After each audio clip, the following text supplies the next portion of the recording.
You wake up, and that's a miracle in itself, considering the mattress beneath you feels like a pancake left in the pan 3 days ago. You open your eyes, and the first thing you see is the ceiling, full of those stains that could be damp, could be mold, could be the beginning of a new life form. You don't know. You don't want to know. You roll onto your side and hear something creaking. Are they your bones or the bed? A 7 a.m. existential question. The blanket covering you has a particular smell, that refined fragrance that develops when you haven't washed something for so long that the fabric begins to develop its own personality. It's almost become crispy in some spots. Yes, crispy. A crispy blanket. Welcome to adulthood, where your sheets could technically walk away on their own if only they had legs. You reach for your phone. Of course it's dead, because charging it before bed would have been too smart, too organized, too much like someone who has their life in their hands. Not you. You're the kind of person who falls asleep at 3 a.m. watching videos of people cooking things you'll never cook and kitchens you'll never own with ingredients you can't pronounce. You plug your phone in and wait those long, interminable seconds for it to turn on. Meanwhile, you look around the room. That pile of clothes on the chair. That chair that has officially become your second closet. You don't remember when it happened, but it's become a given now. The clean clothes are there. The dirty ones are in the other pile, the one on the floor. Perfect system. Eco-friendly, practical, depressing. If you woke up this morning wondering, why did I do this? Leave a like now. Go ahead, click. I know you want to. Your phone finally turns on, and you're hit with a barrage of notifications. 27 messages in a group chat you didn't ask to join but can't leave without looking like an asshole. 14 emails, 13 of which are spam, and one important one buried under a mountain of promotions for things you don't need. 3 missed calls from a number you don't recognize, probably trying to sell you something or remind you of a debt you didn't know you had. And then the icing on the cake, a notification reminding you that today is the birthday of someone you met once in 2012 and who added you to Facebook when Facebook was still a thing. Good morning to you. Good morning to your stress. Good morning to the knowledge that the day has barely begun and you already want to go back to sleep. You get out of bed and your feet touch the floor. Cold. Always damned cold. No matter what season it is, no matter if it's 35 degrees outside, the floor of your house is always as cold as your axe is hard. You walk to the bathroom with that zombie-like posture, that uncertain walk of someone who's still not sure they're truly awake. Your knees make strange noises, as if someone were peeling chips inside. You're 25, 30, 35, but your body has already begun its slow and inexorable decline toward the shape of a comma. You look at yourself in the mirror. Mistake. Huge mistake. You shouldn't look at yourself in the mirror as soon as you wake up, but you do because you're a masochist. And there, reflected in the fogged surface, is a creature that vaguely resembles you, but a post-apocalyptic version. Its hair is sticking out in 17 different directions. His eyes are puffy red with dark circles so deep you could be hiding state secrets there. Your face has that beautiful pillow crease imprint, that mark that makes you look like someone hit you with a barbecue grill. Beautiful. Ready for the runway. You turn on the faucet. The water comes out with that shrill sound that makes you think maybe, just maybe, the pipes in your house are about to explode. But they don't. Not yet. The water is cold, obviously, because the water heater is one of those things that only works when you don't need it. You wash your face with that soap suds that stings your eyes and smells of chemicals mixed with hope. You look in the mirror again. Minimal improvement. At least now you look like a clean zombie. Progress. You go to the kitchen. The kitchen. That magical place where you prepare gourmet meals and invite friends over for elegant dinners. I'm kidding. It's the place where you put together something barely edible, hoping not to poison yourself. You open the fridge, the Dantesque vision. A jar of jam opened God only knows when, with that patina on it that could be mold or could be evolution. A bottle of milk that expires today, which means it expired yesterday, but you'll drink it anyway because you're a warrior. a few vegetables, and that advanced state of decomposition that transforms them into abstract works of art. And then, of course, the salad dressing bottle you've never used, but that continues to sit there, faithful, like an abandoned dog. You decide on the classic, coffee. Coffee solves everything, or at least it pretends to. You grab the mocha pot, the one you didn't clean last night because you were too tired, too lazy, too yourself. You fill it with water, add the coffee, put it on the stove, and then you wait. You wait for that sweet, hypnotic sound of the coffee brewing, that gurgling sound that's music to your exhausted ears. While you wait, you check your phone again. The group chat has exploded. There are now 64 messages. Someone shared a meme. Someone else replied to the meme. Someone else replied to the reply. It's an endless spiral of content you're not interested in, but you read anyway, because you're a modern human being, and that's your doom. You read, you scroll, you don't reply. You're a digital ghost, a silent observer, a professional lurker. The coffee's ready. You pour it into a mug that doesn't match any other mug you own, because all your mugs are orphans, all survivors of sets that disintegrated over the years. You take a sip. It burns. Of course it burns, because you have the patience of a fly and can't wait for it to cool. You burn your tongue, that tongue that will now be numb for the next 3 hours, rendering every food you eat tasteless. Congratulations. You just sabotaged your day before it even truly began. You sit down at the table, or rather at that surface that was once a table, but is now a repository of random things. Mail you haven't opened, receipts you haven't thrown away, a book you bought 6 months ago with the intention of reading, but opened only to smell that new paper smell and then abandoned. A pair of headphones, tangled in a way that defies the laws of physics. How do they get so tangled? It's one of the great mysteries of the universe, along with who built the pyramids and why mosquitoes exist. Drink your coffee.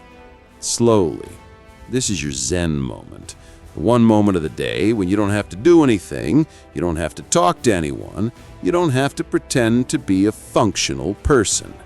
It's just you, your coffee, and the silence. Silence that's interrupted by the sound of your neighbor moving furniture. Again! This neighbor moves furniture every single day. What is he doing? Is he redecorating? Is he building something? Is he hiding a body? You'll never know. But the noise is there, constant, annoying, like a reminder that even when you seek peace, the world reminds you it exists.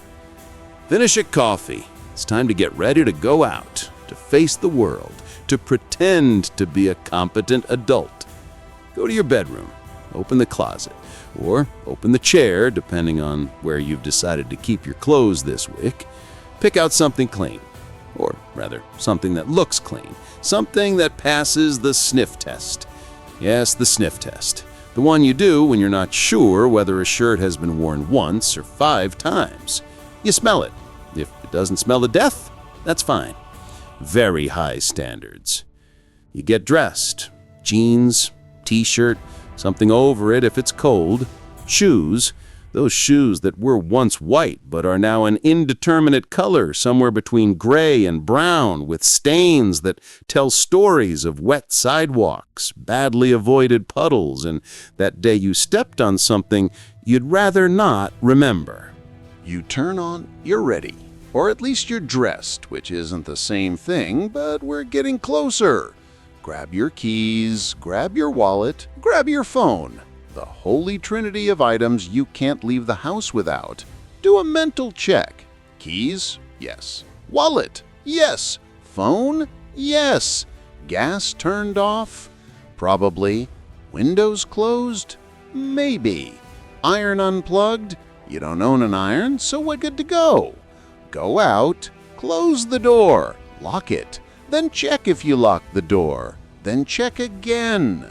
Then you go down 2 flights of stairs, and the nagging doubt arises that maybe you didn't lock the door. But you don't go back up, because going back up would mean admitting that you're an anxious and disorganized person, and you're not ready for that admission. Not yet. You leave the building, the air hits you in the face. Cold or hot, depending on the season, but still different from the stale air of your apartment. You breathe deeply, and along with the oxygen, you also breathe in smog, exhaust fumes, that vague smell of garbage that always hovers in the air in cities, and that mysterious smell of fried food that you don't know where it comes from but is always there, faithful, constant. You walk to the bus stop, or to your car, or to the subway. However you move, the point is always the same: you're late. No matter what time you woke up, no matter how long it took, you're always late. It's a universal law. Time expands when you sleep and contracts when you have to leave. Einstein spoke of it, but in more elegant terms. You experience it firsthand every blessed day. You arrive at the bus stop. The bus is just passed, obviously, because the bus always passes 30 seconds before you arrive. That's its purpose in life, torturing you. You look at the timetable. The next one is in 12 minutes. 12 minutes that will become 20 because bus timetables are suggestions, not commitments. You stand there along with other lost souls waiting for the same bus. No one speaks. Everyone looks at their phone.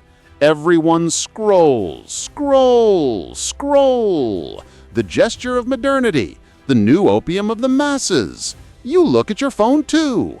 You check your notifications even though you checked them 2 minutes ago. Nothing new, but you keep checking because stopping would mean staying with your thoughts, and your thoughts are a dangerous place to be. The bus arrives. Finally! It's already full. Of course it's full.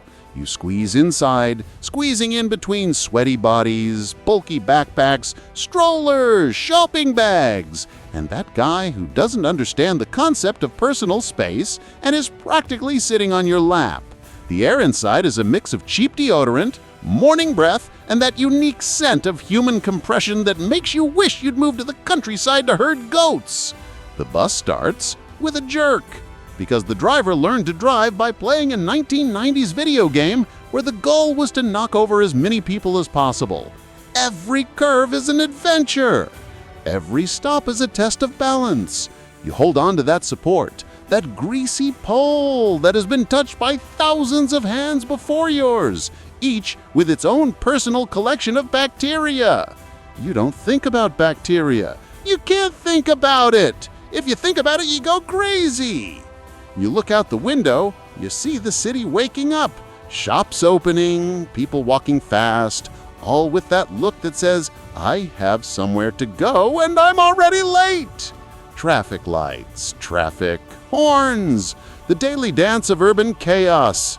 The bus stops. You get off. Breathe again. You've survived. Once again. You walk to the office, or to school, or to that place where you spend 8 hours a day pretending to be productive. You enter the building. The elevator is full. Always full. You squeeze in. Again, human pressure. Again, forced proximity with strangers. No one speaks. Everyone looks up at those numbers slowly changing, floor after floor. There's always someone who has pressed all the buttons by mistake, or out of malice. You don't know, but the elevator stops on every floor, and each time the tension rises because everyone hopes someone will get off and free up some space. You reach your floor. You exit. You walk to your workstation. You turn on your computer. You sit down. The chair creaks. It's that chair that's supposed to be ergonomic, but is actually a medieval torture device disguised as office furniture. You settle in. You open the first email. It's 9 in the morning and you already wish it were Friday night. But it's Monday. And in front of you are 5 days that feel like 5 months, that feel like 5 years. The workday begins. Meetings that could have been emails. Emails that could have been texts. Messages that could have been left unsent. Projects that start with enthusiasm and die in oblivion. Deadlines that approach like speeding trains. Coworkers who talk too much. Coworkers who never talk. That coworker who reheats the fish in the shared microwave and turns the entire floor into an olfactory hell. The lunch break. Sacred. Inviolable.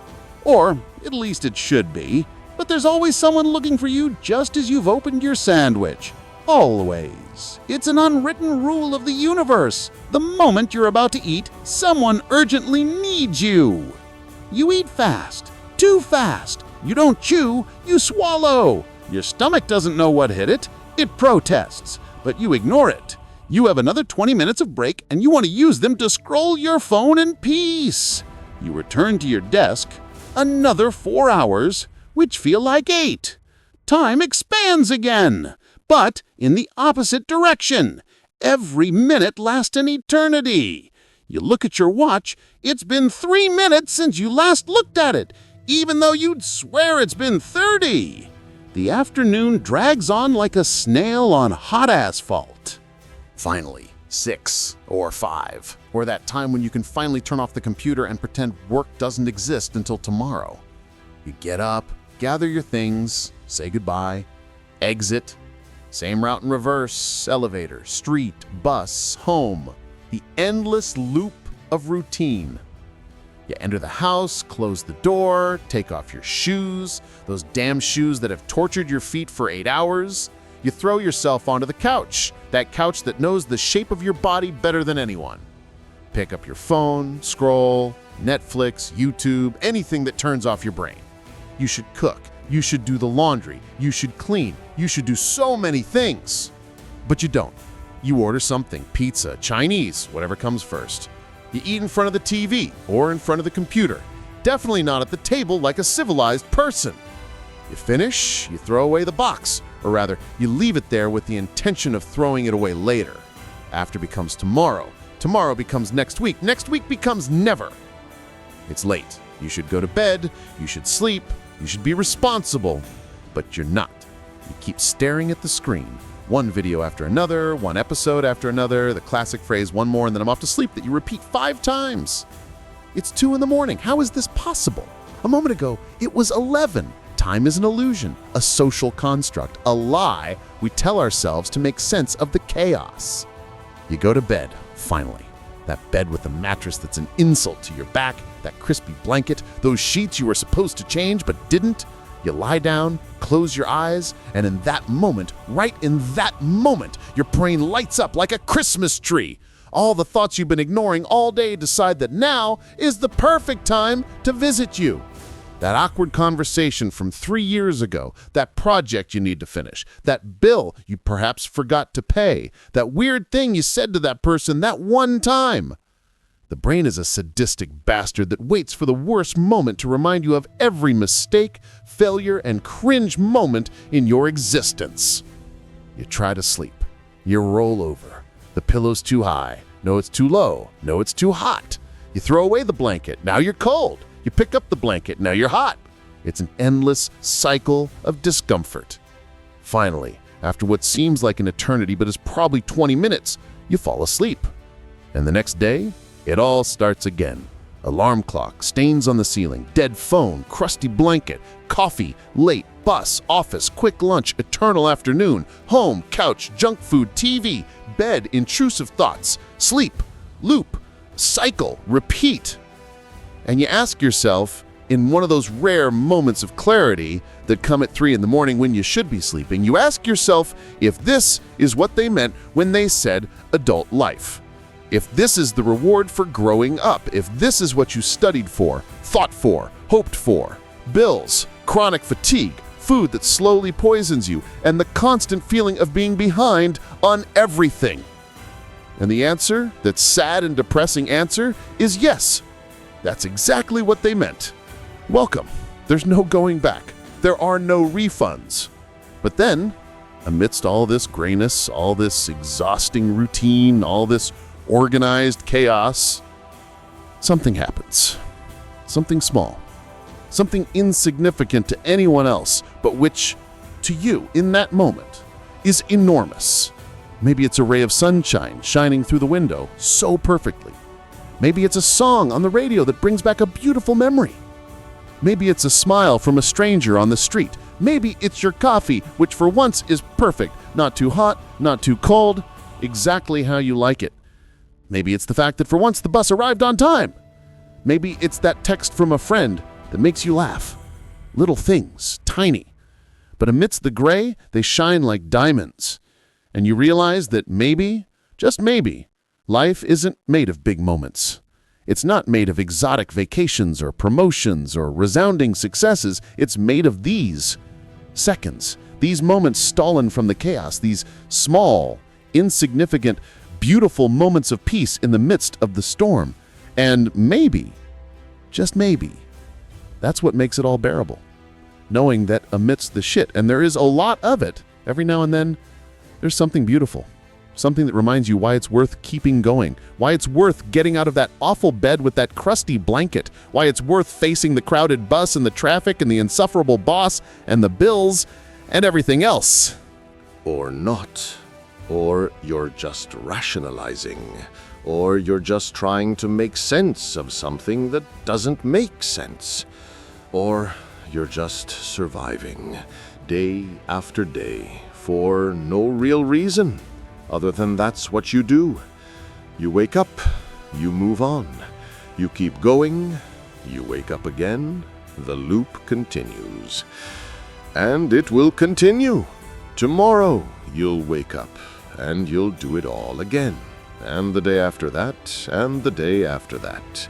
Until one day, in 20, 30, 40 years, if you're lucky, you'll wake up and realize you're old. That life has passed, that bed with the awful mattress has become your favorite simply because you've slept there for decades, that crunchy blanket has become your comfort blanket, that unbearable bus has become part of your routine, something you almost miss when it's gone.